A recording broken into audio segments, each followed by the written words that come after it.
Alright, so the last thing we need to talk about for this series is how much we spent on the S10, buying the truck, mods, repairs, everything all in to see where we came out. So I bought the truck for $800 and I had to tow it home, which I used my dad's trailer so I didn't have to spend any money there. But I had to tow it home because the rear differential was blown out, the one that came with it. If you go back to the first video, you can see the carnage from that.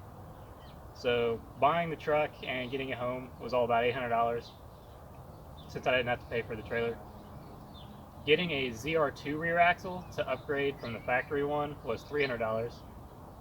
I bought the stock sized set of mud terrains, which was $320, and then mounting and balancing is all included in that.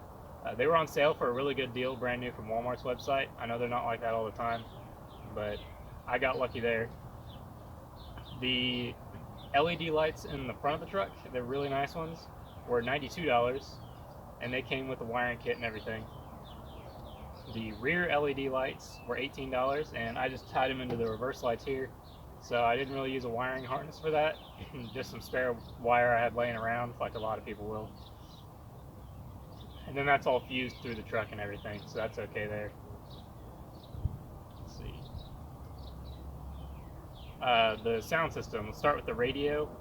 The radio was $75, and the speakers, all four of them together, was $90. And then we had to get a wiring kit for that so that we could plug it into the truck and not tear up any of the factory harness. Let's see. The wire harness for that was $12. The front driver fender on this truck is pretty dinged up, and I bought another fender to replace it, even though I never put it on. That fender was $40 at the junkyard. And then the gauge cluster cover was cracked and had a big hole in it when I bought it, and that's just terrible to look at. That's what you look at more than anything when you're driving. And the cover for that at the junkyard was $5. Really not much of anything. The defroster vent didn't have the cover for that. It's really common on these S10s that the cover just gets really brittle sitting in the sun and cracked, but a brand new one off of eBay was $10. So no brainer there, just get the new one. It's actually cheaper than what's at a lot of the junkyards for vent covers, which is crazy. Let's see, we bought a CB radio so that we could talk to the other people on the trails. It came in super handy, and it's really good if you get to start commuting on the highways especially. You can listen to truckers, hear about some of the traffic updates on your routes. The CB radio was $42. That's pretty typical for the one that we bought. It's a decent brand. It's just their cheapest entry model from Uniden. It works really well. It has a lot of good reviews. And then the antenna, the Windows stick-on antenna with the built-in cable, that was $24. Really not that bad. I have tuning equipment to check and make sure it was tuned correctly. I didn't have to change any of the tuning, so good thing there. And then the external speaker so that we could actually hear it clearly instead of getting it all jumbled up and muddy was about $12. And then we get into some of our, one more. I bought O2 sensors because I had a check engine light for O2 sensors, wasn't running quite right. I replaced all three. I think there's two of them. I replaced two of them, and that was $46 for the OEM brand O2 sensors. And then the last thing on the list is recovery gear. So we bought the, I think it's a 5/8, maybe a 7/8 kinetic rope. It was $63. The traction boards were $45, and 100% those two things right there I would buy over and over again. They really, really are handy, and it makes recovery a lot easier, especially having your rope stretchy instead of a typical tow strap, so you can get some kinetic energy behind it. And then a pair of soft shackles. The ones I bought were $30. You can get them as cheap as $12, $14, but I wanted the green ones to match the set of everything else, so I spent a little more money on that.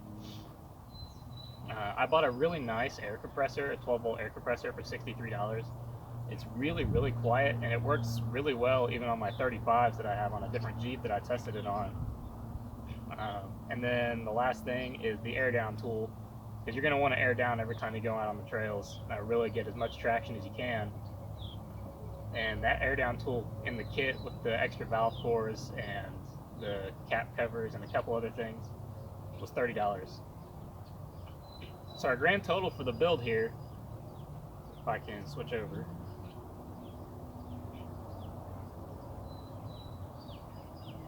our grand total for the build was $2,131.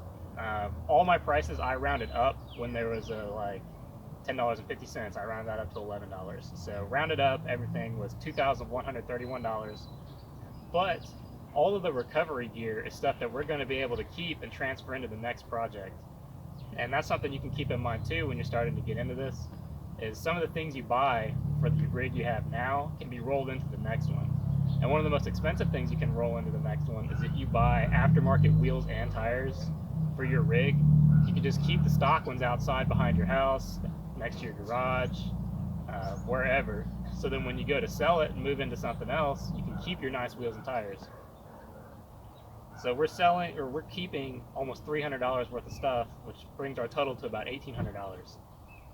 Anyways, that's going to wrap up the S10 series. We're actually hoping to sell this thing in the next couple days, and then we're going to get right to work on the two-door Jeep. So if you haven't seen that series yet, go take a look at that. There'll be a link at the end of the video. And anyways, thanks for watching. Hope you enjoyed this series. We're going to be rolling out a lot more.